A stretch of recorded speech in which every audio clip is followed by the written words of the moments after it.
नमस्कार दोस्तों, हमारे चैनल पर आपका बहुत बहुत स्वागत है। आज हम फिर से एक नई स्टोरी लेकर हाजिर हो रहे हैं। अगर हमारी स्टोरी पसंद आए तो लाइक करो, सब्सक्राइब करो। अब सुनो कहानी। एक शहर में मिथिलेश नाम की महिला और उनके पति धर्मेश रहते थे। उनके एक बेटा था। बेटा अमेरिका में जॉब करता था। बेटे की शादी हो गई थी। बेटे के पास एक प्यारी सी छोटी सी लड़की थी। मिथिलेश और उनके पति दोनों अकेले घर पर रहा करते थे। बेटे को 1 साल बाद घर आने के लिए छुट्टी मिलती थी। बाकी पूरी साल माँ बाप फोन पर वीडियो करके बेटे को और बहू और नातिन को देखकर अपना समय व्यतीत किया करते थे। जब फोन पर नातिन तोतली आवाज में दादी दादी करती तो दादी नातिन को प्यार करने को बाबरी रहती थी और सोचती थी कब इसे अपनी गोद में लेकर खिलाएंगे। बेटा से यही पूछती रहती, बेटा कब छुट्टी मिलेगी, और अपने बेटे को अपने हाथों से खिलाने के लिए तरसती रहती।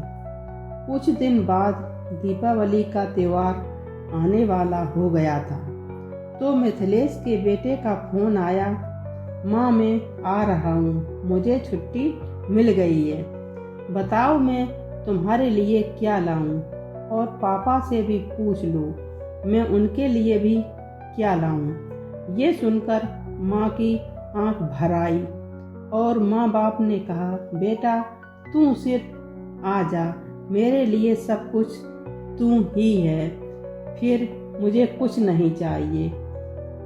मेरी दुनिया की हर चीज बस तू ही है। मेरी आंखें तुझे देखने को तरस रही हैं और मेरे हाथ तुझे खिलाने को बेकरार हो रहे हैं। ऐसा सुनकर बेटा की भी आंख भर आई। बेटा बोला, माँ तुझे कोई कष्ट हो तो मैं अमेरिका से जॉब छोड़ के आ जाऊं? तो माँ ने कहा, नहीं बेटा, अभी सिर्फ छुट्टी आओ, जब मुझे कोई ज़्यादा दिक्कत होगी तब बता दूंगी। लेकिन मिथिलेश को दिक्कत थी। अभी अभी बीमारी से ठीक हुई थी।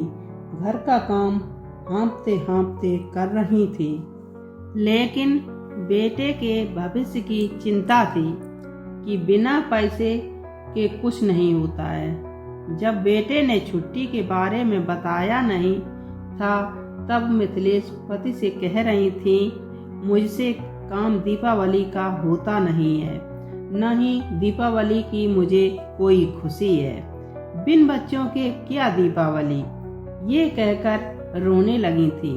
जब बच्चे का फोन आया कि छुट्टी लेकर माँ आ रहे हैं तो माँ बहुत खुश हुई। अभी बीमारी से उठी हुई थी तो काम हो नहीं रहा था। अब माँ में जोश आ गया। सबको फोन पर बताने लगी, मेरा बेटा दीपावली पर छुट्टी आ रहा है। खुशी से पागल हो रही थी। घर की साफ सफाई तेजी से होने लगी और कहने लगी, लाल आएंगे तो अंगना सजाऊंगी।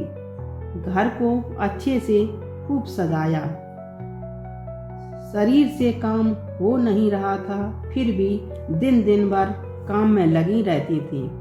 अब बेटे का आने वाला दिन आ गया। माँ ने पूछा, बेटा एयरपोर्ट पर कितने बजे जहाज उतर रहा है? लड़के ने टाइम बताया। उसी टाइम से माँ बाप दोनों एयरपोर्ट पहुँच गए। जैसे बेटा एयरपोर्ट से बाहर निकला, माँ ने अपने कलेजे के टुकड़े को छाती से लगा लिया और नातिन को गोद लेकर काफी देर तक चूमा और बहू को ढेर सारा आशीर्वाद दिया। फिर घर पर आए।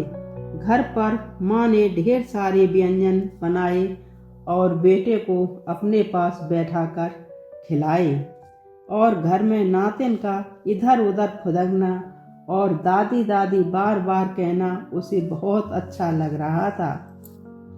अब रोज मिथिलेश अपने बेटे को कहीं ये बना के खिलाए, कहीं वो बना के खिलाए, जो याद आ जाए वही बनाने लगे। सारे दिन लड़के को बनाने खिलाने में लगी रहती थी। ऐसे ही धीरे धीरे छुट्टी समाप्त हो गई।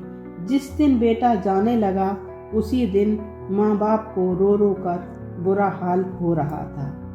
बेटे ने काफी धीरज बनाया।